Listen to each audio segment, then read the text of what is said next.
Hola, me disculpan el desorden, tengo un desorden horrible hoy día, pero estoy probando el setup nuevo porque estoy comprando cosas nuevas para mis videos y estuve un mes ausente, estuve 15 días ausente, o sea, estuve 15 días de vacaciones y yo creo que se va a cumplir un mes sin subir nada en YouTube, principalmente porque estuve ahí. Traté de desconectarme realmente de todo. También no sabía qué contenido hacer en YouTube porque si bien tengo mi nicho, mi temática, todo el tema, pero estaba viendo a qué redireccionarlo, estaba viendo ideas, estaba tomándome un descanso creativo.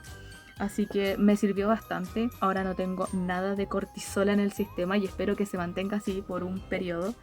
Espero, porque realmente me sentía como ese meme de ese zorrito que está como, parece que es un zorrito taxidermiado, yo me sentía así todo el rato, me sentía demasiado cansada, estaba muy cansada, agotadísima, tanto mentalmente, emocionalmente, entonces dije ya, hay que hacer una pausa, me fui a Estados Unidos, me fui principalmente a Universal y a Disney. ¿Y por qué les cuento esto? No es por alardear, no para nada, pero es principalmente porque, dado a eso, es porque hago este video, ya que no había tenido la oportunidad de hablarles de los monstruos clásicos de Universal. Y aproveché la oportunidad de que me invitaron a Universal, sí, porque esta invitación fue de parte de mis viejos. Aproveché de ir y aproveché de conocer. Y justo en ese tiempo, en el tiempo en que mis papás me invitaron, supe que se iba a estrenar el Dark Universe como parque de diversiones dentro de Universal. Si ustedes no saben más o menos cómo sirve Universal en temas de parques, el parque tiene bastantes parques, pero algunos, o sea, tiene bastantes parques, algunos de ellos son Epic Universe, que es el que está ahora, el Dark Universe, pero también tiene el universo de Harry Potter, también tiene el universo de Jurassic Park, o sea, universos que son de su autoría como derechos de sus películas y todo el tema. Y claro, une a las películas como más icónicas de esta compañía y obviamente le faltaba a Epic Universe que reúne a Mario Bros. Tengo entendido que reúne a Mario Bros. Reúne el Dark Universe, que es el que fui a ver yo. Reúne unos dos más que no me acuerdo de qué se trata. La verdad que Dark Universe es una cosa, es una chingonería como le dicen algunos, es precioso. Y ahí están dentro todos los monitos de Universal, todos los monstruos clásicos. Frankenstein, la novia de Frankenstein, el hombre invisible, Drácula, pero Igor y todo eso es así, pero solamente hay personajes como para que tú te saques fotos con la novia de Frankenstein, con el hombre invisible y con Igor, tengo entendido. Ah, y con Victoria Frankenstein, pero yo solamente me puedo sacar fotos con el hombre invisible y con la novia Frankenstein y con Frankenstein. Pero ya voy a indagar en eso porque obviamente no puedo tampoco aquí explayarme de cómo fueron mis vacaciones o no terminaría nunca de hacer este video. Así que el principal meollo de este asunto, de este video, es hablarles de los monstruos clásicos de Universal. Pasaremos por los orígenes, pasaremos por qué es Universal primero, por qué Universal acuñó a estos monstruos y por qué hasta el día de hoy son parte del colectivo, el imaginario colectivo de nosotros. Porque si bien a lo mejor me estás viendo y no te gusta el terror, pero si yo te menciono a Frankenstein o te menciono a Drácula o te menciono al hombre lobo, tú vas a saber en tu imaginación quiénes son, aunque no seas fanático. Porque claro, forman parte del inconsciente colectivo y forman parte de la historia del mundo pop. Así que empecemos con todo esto. Pero antes, yo soy Vanessa, me dedico principalmente en este canal a hablarles del cine del terror, sus orígenes, su historia, el detrás de cámara, datos curiosos y lo que no sabías de este género, que es más profundo de lo que tú crees. Advierto, como siempre, que no soy psicóloga, ni periodista, ni cineasta, ni mucho menos nada, psicóloga, ni profesora, nada. Simplemente soy una treintañera con mucho tiempo libre. Mis amigos. Así que empecemos. Yo soy Vanessa, también soy la Dama Araña y te hablo de cosas extrañas y no olvides que What you're about to watch is a nightmare. les tengo que advertir que este video en sí va a ser largo porque para mí es como un mini documental. Averigüé punto por punto de qué se tratan los monstruos clásicos, un poquito de la historia de Universal, un poquito de la historia del fundador, entonces voy a empezar desde el génesis de todo esto. Así que si no les gustan los videos largos, no les recomiendo este video. Pero igual les invito a que se den una oportunidad, porque así pueden desarrollar la atención y todo eso, ya que con esto de las redes sociales como que todos quieren todo muy rápido y yo lucho por hacerlo todo más resumido, pero realmente no quiero hacerlo más resumido, o sea, me gusta hablar de las cosas que me gustan, así que lo siento. Así que empecemos primero por ¿qué es Universal? Universal fue fundada en 1912 por Carl Laemmle. Y no voy a dar muchos detalles de los demás fundadores porque son demasiados. O sea, imagínense, fue fundada en 1912 y hasta la fecha han pasado varios fundadores, pero yo quiero que se queden con el principal, Carl Laemmle. Lo único que quiero que sepan para el contexto de Universal es que hasta el día de hoy Universal forma parte de los 5 grandes referentes a las productoras de cine. Por eso su influencia, por eso tienen parque de diversiones, por eso siguen produciendo películas, porque son uno de los grandes. Y por eso también tienen y albergan a los primeros monstruos alguna vez realizados. Ellos crearon los primeros monstruos y estos monstruos son a partir de literatura. Y aquí entramos en qué son los monstruos clásicos de Universal, quiénes son y qué conforman. Los monstruos clásicos de Universal son aquellos monstruos clásicos que aparecerán en el cine desde la década de 1930 hasta la década de 1950. Todos ellos están producidos por Universal Pictures, pero la mayoría de sus orígenes son origen literario. Antes del cine estuvo la pintura y la literatura, y de acá sacaron la mayoría. Algunos son propiamente de Universal, pero a ellos les voy a estar diciendo de cuáles son y todo el tema. Ejemplos de monstruos clásicos de Universal, como les mencioné: Frankenstein, Drácula, el hombre lobo, la momia, el hombre invisible, etcétera, etcétera. Algo que quiero que sepan es que este mundillo de los monstruos clásicos fue el primer universo jamás realizado. O sea que antes de DC y antes de Marvel y todo este tema estuvo los monstruos clásicos. Teniendo claro el mundo de Universal y teniendo claro lo que significaba los monstruos clásicos, ahora vamos a ponerlos en contexto más o menos qué pasaba durante los primeros años del cine. En 1920 estuvo el tema de pasamos del cine mudo al cine con ruido, de las voces y todo esto, y también pasamos de la TV de blanco y negro a la TV de color. O sea, hubieron dos grandes cambios importantes dentro del cine que también hace que todo tenga como más valor, en el sentido de que todos nos podemos introducir mucho más en las películas y gozarlas un poco más. Si bien está súper bien, o sea, para la época era súper bueno que nosotros pudiésemos ver cine ya de por sí, leyendo e interpretando, pero esto es un gran cambio que sucede al principio, y luego ya para la década de 1930 ocurre lo que nosotros definimos como la época dorada de Hollywood. Y aquí van a surgir géneros como el western, que son el género de los cowboys y todo muy americano. Surge el melodrama, que es todo el romance, el drama, todas esas cosas como humanas. Y también surge lo que es los musicales. En lo personal yo detesto los musicales, pero aquí sucede todo esto. Así que esas son las bases principales, cómo empezó el cine del terror o cómo empezaron los monstruos clásicos, con estos cambios del sonido, la imagen y también acompañados de ciertas películas.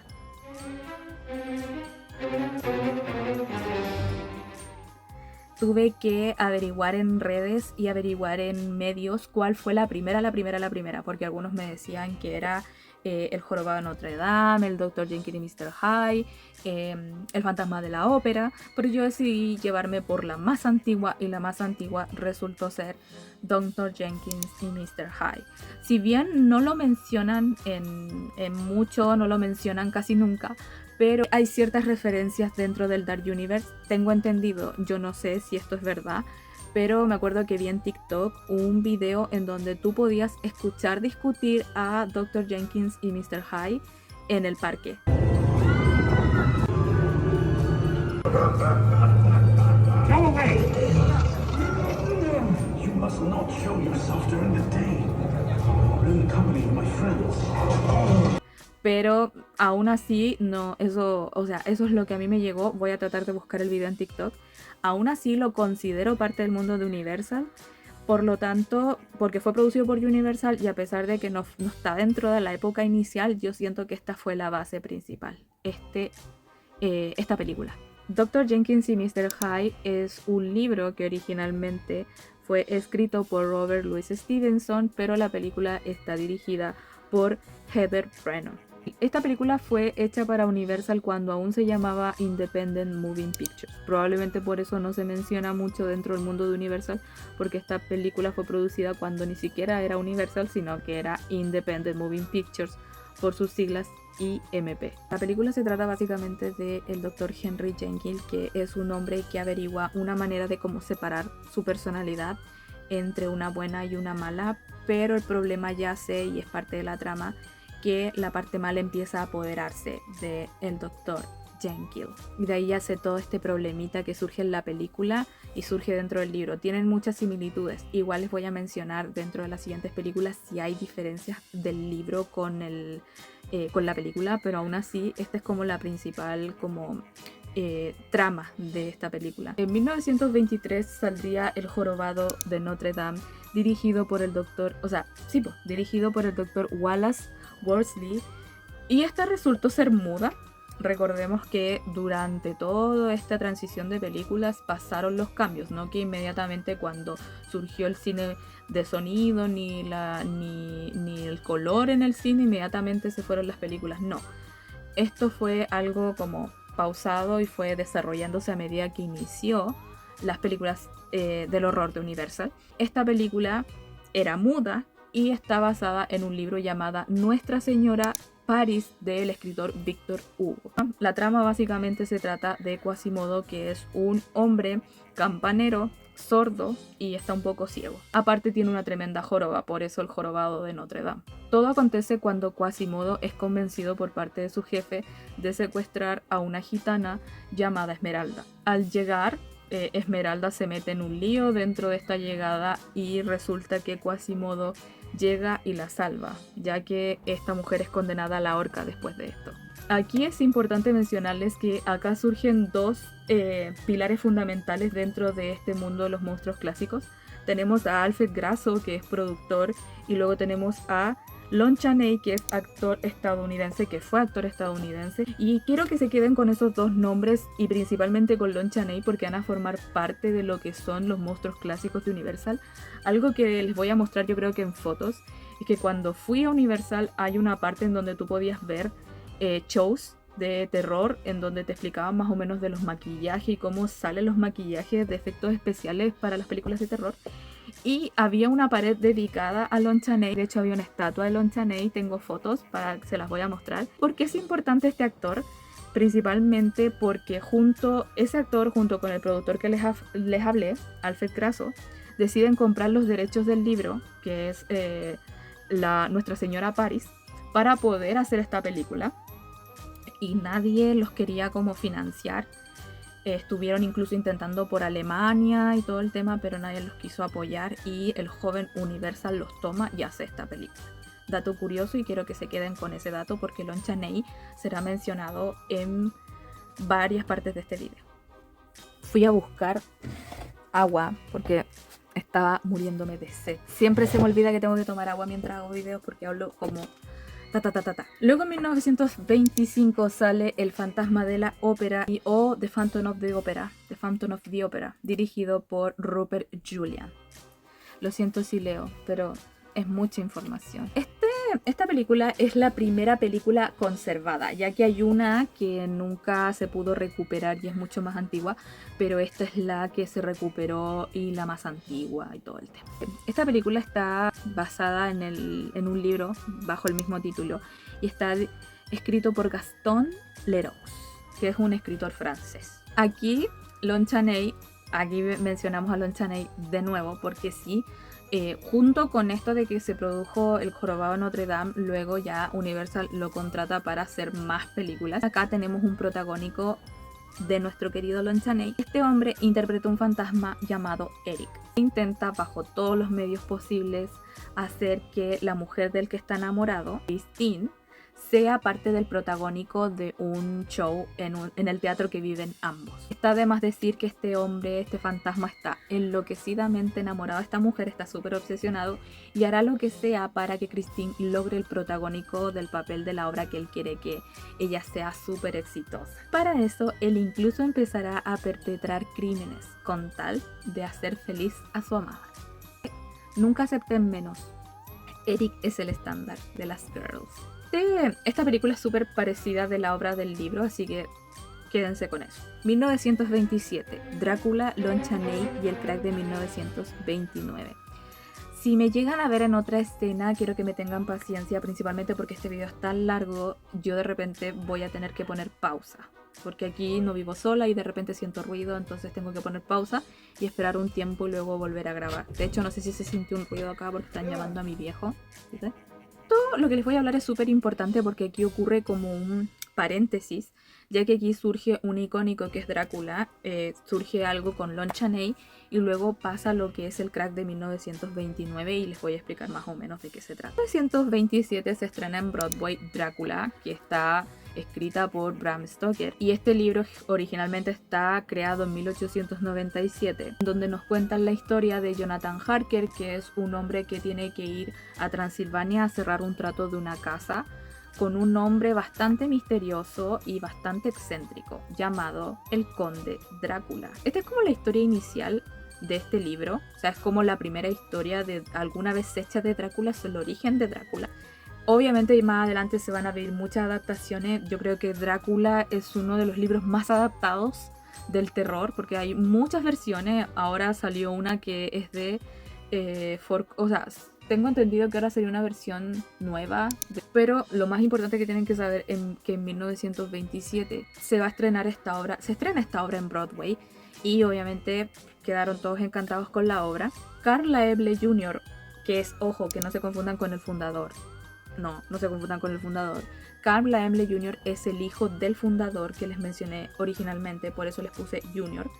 Él agarra inmediatamente a Lon Chaney y le dice: chico, yo quiero que seas parte de Drácula también, porque ya fuiste parte del Jorobado de Notre Dame, de El Fantasma de la Ópera, ahora yo quiero que tú protagonices Drácula. Pero suceden cosas importantes, tanto para la vida de Lon Chaney como vida personal, y también para Estados Unidos en general. A Lon Chaney le detectan un cáncer de garganta, entonces él tiene que poner toda su atención en su enfermedad y dejar el cine. Con todo esto, obviamente Universal dice: ¿qué vamos a hacer? O sea, el protagónico, Lon Chaney, el hombre que estaba generando todo este billullo para nosotros, se nos baja del barco. ¿Qué vamos a hacer? Justo para más remate, sucede lo que es el crack de 1929. El crack de 1929 fue la caída de la bolsa de Estados Unidos más grande, o sea, hubo una repercusión en el mercado pero avasalladora, que no solo albergó a Estados Unidos, sino que también albergó a otros países que Estados Unidos, al ser una potencia, obviamente todo cayó como dominó y ellos también estuvieron en una crisis profunda. Debido a esto pasó lo de la Gran Depresión. Entonces ocurrieron dos grandes cosas acá para Universal: Lon Chaney y el crack de 1929. Entonces tenían que acotar la economía, o sea, tenían que apretar la mano, tenían que ponerse cortitos y decir: ¿qué vamos a hacer? No podemos contratar a un actor como tal, o sea, no podemos contratar a un actor ya de renombre, no podemos hacer mucho, tenemos que hacer y acotar el dinero. Entonces aquí entra otro icónico dentro de este mundillo de los monstruos clásicos, que es Bela Lugosi. Si ustedes saben algo de un poco de los clásicos de los vampiros y todo el tema, y yo te menciono a Bela Lugosi, tú probablemente no lo conoces, pero si yo te muestro esta imagen, te vas a dar cuenta inmediatamente que es Drácula. Y sí, este hombre que interpreta por primera vez a Drácula es el señor Bela Lugosi. Y sí, Bela Lugosi fue el mismo que estuvo haciendo su papel en Broadway como Drácula. Entonces la idea de Universal fue agarrar a los mismos actores de Broadway para hacer esta adaptación. A Bela Lugosi también agarran a Edward Van Sloan. Y aquí empieza con el tema de empezamos a producir Drácula, de la mano de Ted Browning.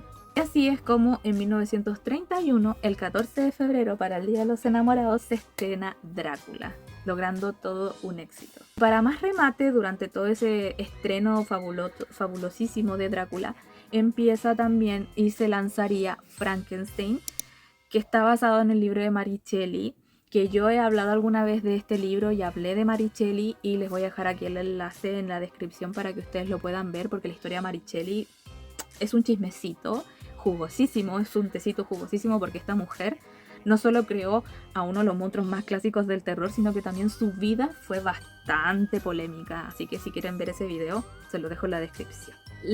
Frankenstein cuenta la historia de, bueno, la película cuenta la historia de Henry Frankenstein, científico que decide formar un ser a partir de elementos electrónicos, con la ayuda de su asistente Fritz, que ahora lo conocemos como Igor. Por si no saben de dónde viene Igor, porque yo no tenía idea de dónde venía Igor, porque decía, ya, este es Igor, pero ¿de dónde sale? Y claro, es el asistente, pero antes era Fritz y ahora es Igor.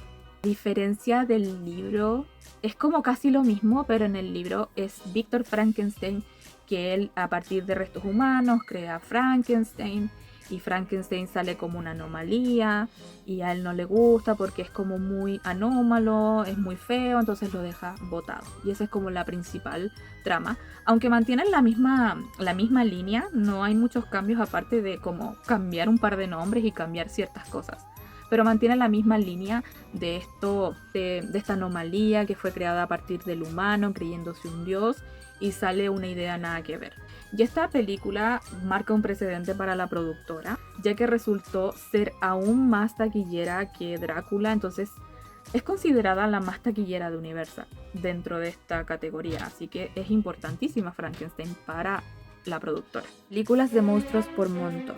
Como les mencioné, Drácula y Frankenstein fueron todo un éxito, así que ¿qué es lo que hace cualquier productora y cualquier cadena de cualquier empresa? Es sobreexplotar la idea de algo que ya resultó súper exitoso. Y eso es precisamente lo que hace Universal. Entonces empiezan a surgir películas de monstruos por montón.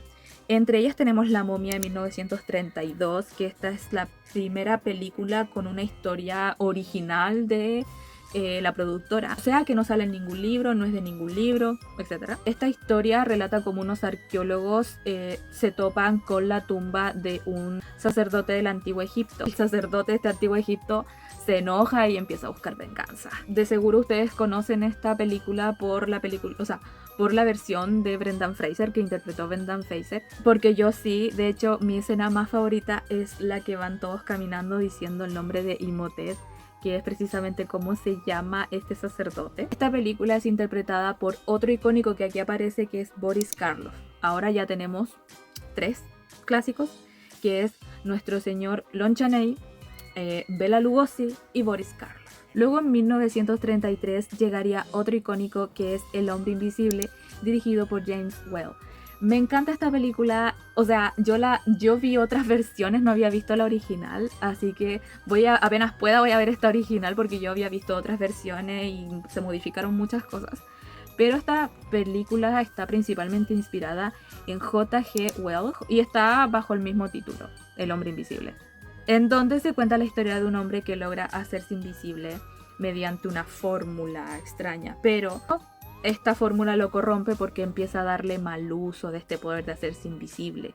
Como les comenté, tuve la fortuna de conocer al hombre invisible, o sea, el personaje, la persona que lo interpreta, y les voy a mostrar un par de fotos y grabaciones que tuve con él, pero de verdad, lo amé. Tiene la misma personalidad como súper sarcástica y enojona del hombre invisible. Yo lo adoré infinitamente a este hombre, y de hecho me compré una figurita en Universal, que es esta. Así que, perfecta, me gustó mucho. Es una de las figuras que me costó más barata en Universal, porque Universal es súper caro, de verdad.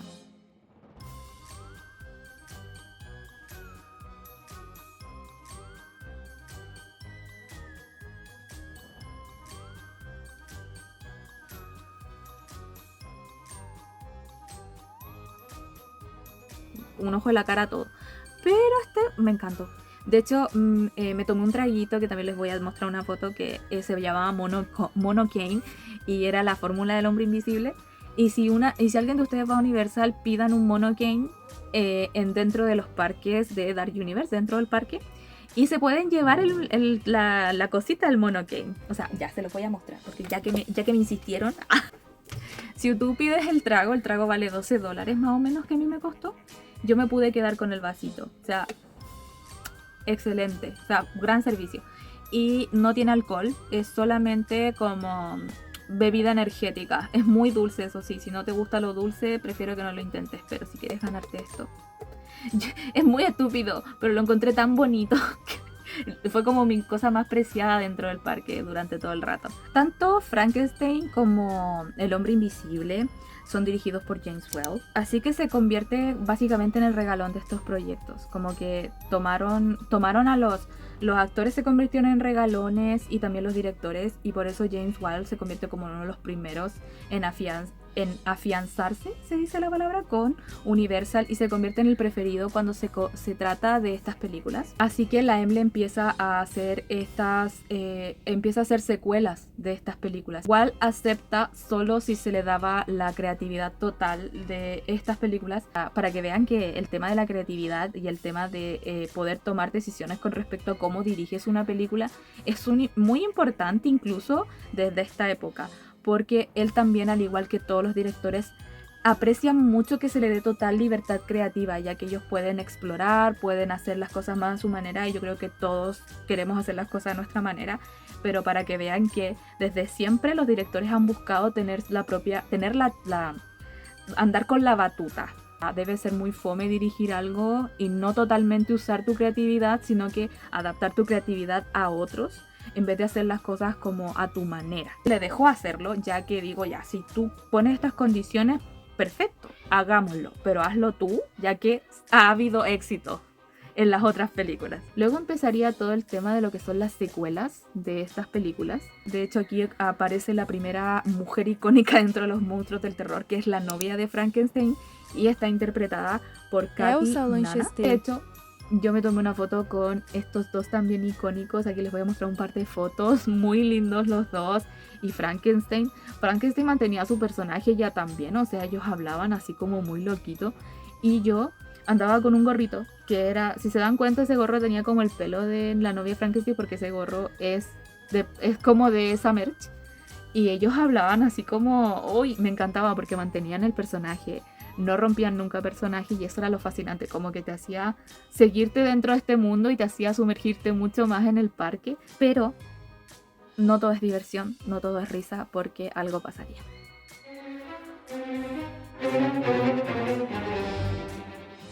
Disculpen las luces, porque de verdad que las luces, no sé qué hacer con las luces, de verdad, es como, ¿qué hago?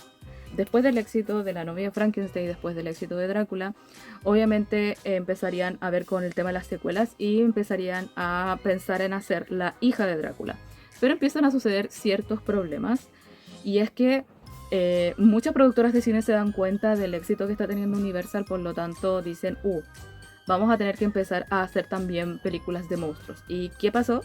Pues Metro-Goldwyn-Mayer empieza a querer como saborear un poco del éxito que está teniendo Universal, entonces quiere agarrar algo de ese cine del terror y algo de los monstruos. En paralelo, David O. Selznick decide comprar los derechos de El invitado de Drácula. Y aquí Metro-Goldwyn-Mayer y Universal empiezan a pelear un poco por el derecho de ese material. ¿Y quién gana? Pues Universal. Y Universal se queda con los derechos. Pero ese no solo sería el primer problema que tendría la hija de Drácula. El segundo problema es que tanto el director que les hablé, que estaba dirigiendo todas estas películas, que es Whale, se baja del proyecto. Y se baja del proyecto no solamente él, sino que junto al guionista, que en ese momento era Sheriff, por su apellido Sheriff. Y hay ciertos problemas también con algunas restricciones que empezarían a surgir, sobre todo refiriéndome al código Hays. El código Hays fue creado por la Asociación de Productores Cinematográficos en el año 1930, por sus siglas MPAA. Este código establece más que nada que tú no puedes hacer como material audiovisual, como en la tele proyectándose, que contenga, no sé, escenas explícitas del delicioso, algunas cosas ahí muy explícitas. Entonces el código Hays también empezaba a regir, entonces teníamos un poco de problemas. A pesar de todas estas dificultades, igual consiguen al director. Les digo, todo queda en que los guiones van a ser de Gareth Ford y Finley Peter Dunne, y el director termina siendo Lambert Hillier. Termina estrenándose La hija de Drácula en 1936. Se me olvidó mencionar, antes de todo este problema surgió otro icónico, que es El hombre lobo de Londres de 1935, dirigido por Stuart Walkie, en donde por primera vez vemos la historia del Dr. Phildred Glendon, un botánico que viaja al Tíbet para encontrar una extraña flor que solo crece en ese lugar, con la luna llena, que no se les olvide, con la luna llena. Justo cuando arranca esta flor, lo ataca el hombre lobo. volviendo a La hija de Drácula, después de todo el éxito, Carl Laemmle Jr. ya no da más con las deudas infinitas que tiene Universal, por lo tanto decide vender la compañía a una firma. Tengo entendido que es una compañía que se llama Grupo Standard Capital. ¿Por qué les dije todo esto? ¿Por qué les digo que se vendió? ¿Por qué les digo todos estos problemas? Principalmente porque grupos conservadores y religiosos empiezan a protestar contra las películas de terror.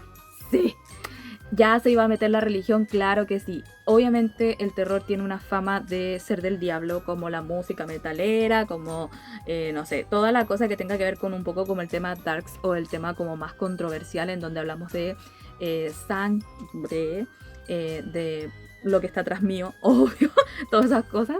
Entonces obviamente grupos conservadores de la época empezaban a decir que todas estas producciones iban en contra de las buenas costumbres y toda esta parafernalia, o sea, que lo encuentro una estupidez, pero ya al caso.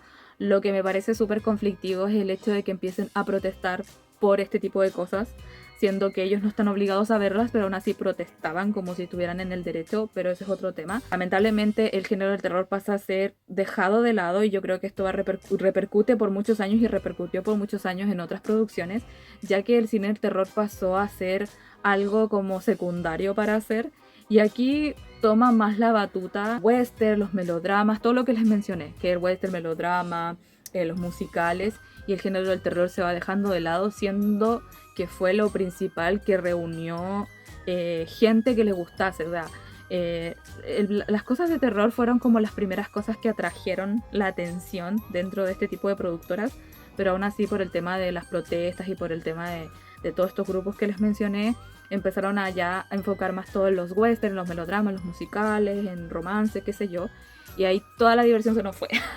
No, pero me refiero a que fue por motivos equivocados. Yo no pienso que otros géneros sean inferiores al terror, pero sí duele el hecho de que el terror fue dejado de lado por personas que ni siquiera estaban obligadas a ver este tipo de cosas. Luego pasa el tiempo y en 1939 sale Son of Frankenstein, dirigido por Roland B. Lee, y los protagonistas son conocidos. O sea, entra Lugosi de Drácula y Karloff de la momia. Aquí como que finalizaría la primera etapa del cine del terror.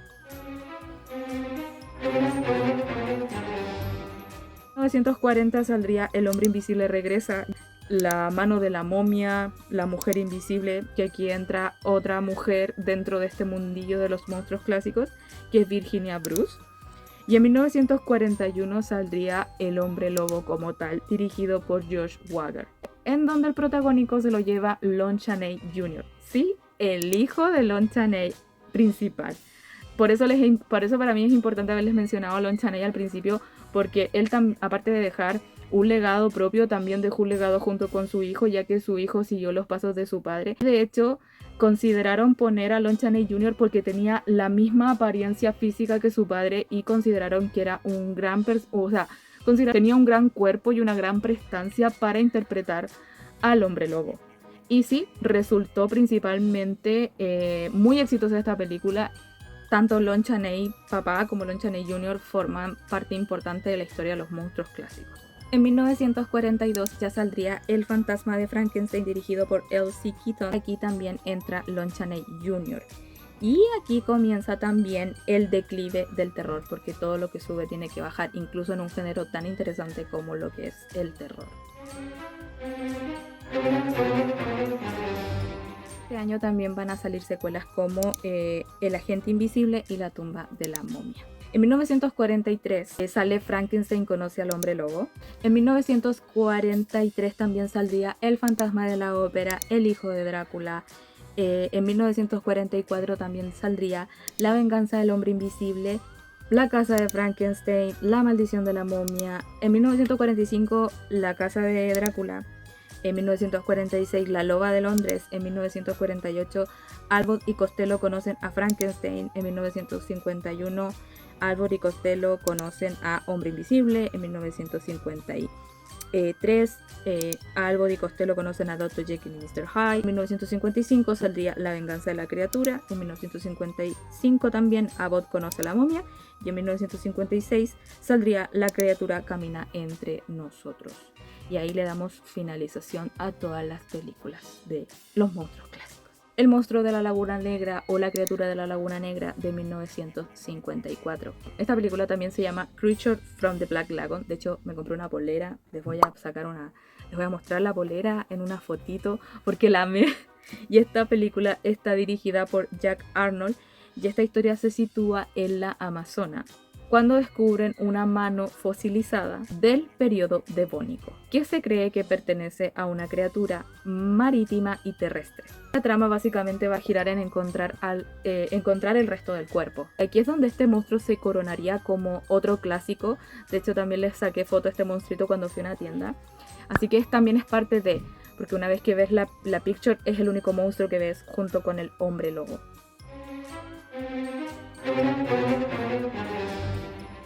Es importante mencionarles la Segunda Guerra Mundial.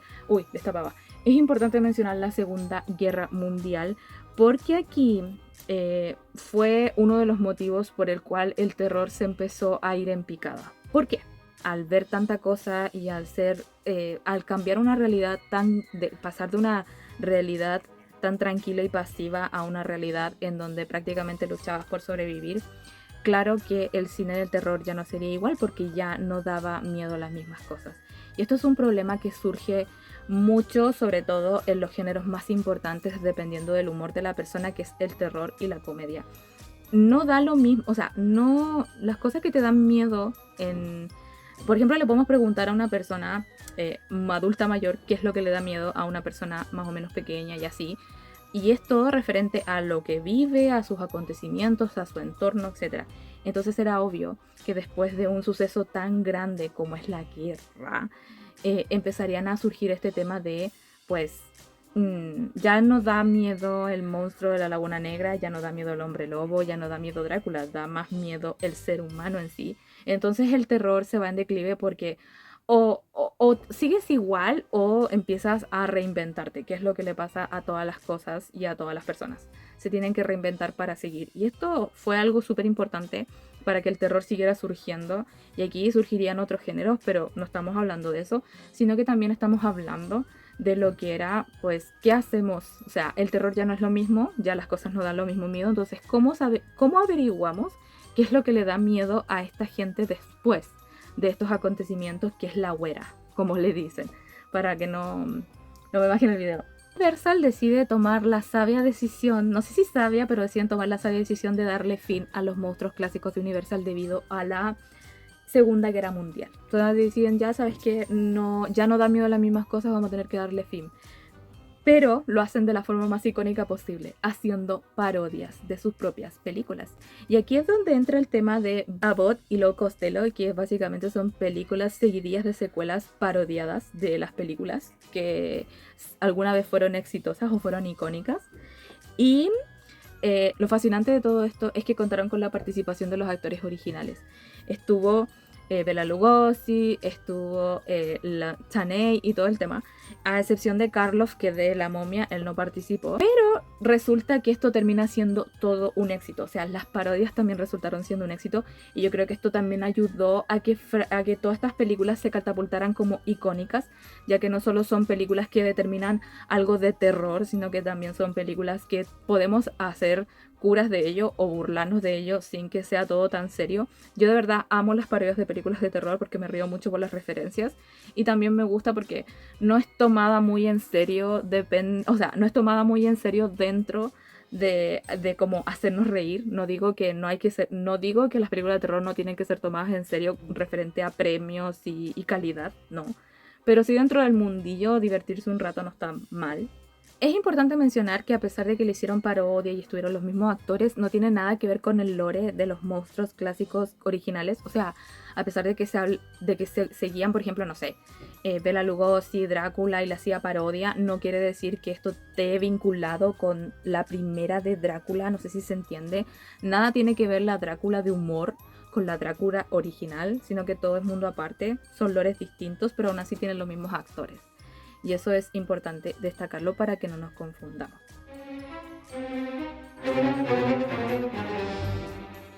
A pesar de todo, no podemos negar el tremendo legado. Con decirles al principio, esa película parecía Videodrome.